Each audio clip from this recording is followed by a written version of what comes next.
প্রত্যেক নবীকে মৃত্যুর পূর্বে মালাকুল মউত জানায়, অনুমতি চায়।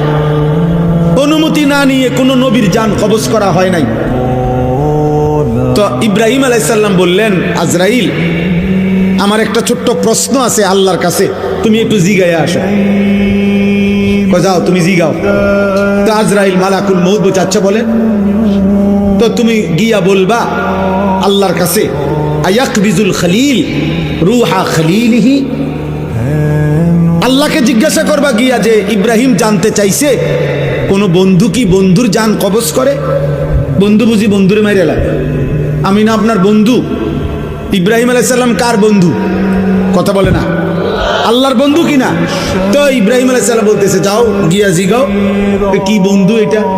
বন্ধু বন্ধুরে মারতে কয়? বন্ধু বুঝি বন্ধুর জান কবজ করে? সুবহানাল্লাহ। আল্লাহ তাআলা তখন বললেন, জিব্রাইল, আরে আজরাইল, মালাকুল মউত, তাহলে এক কাজ করো, তোমারে আমি আরেকটা প্রশ্ন করতেছি ইব্রাহিমকে বলার জন্য, তুমি হেঁটে গিয়া কও, যাও, আবার যাও।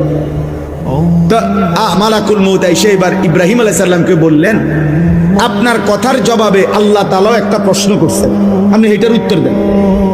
তো বলছে কি?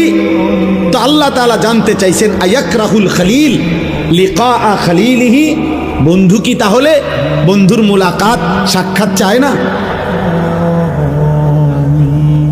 বন্ধু কি বন্ধুর সাক্ষাৎ পছন্দ করে না? তাইলে ইব্রাহিম আলাইহিস সালাম বুঝছে, হায় হায়, এ তো মারা না, এ তো বন্ধুর মুলাকাত, এ তো মৃত্যু না রে, এ তো আমার সেই মালিকের মুলাকাত, পুরাটা জীবন আমি যার জন্য পরীক্ষা দিছি।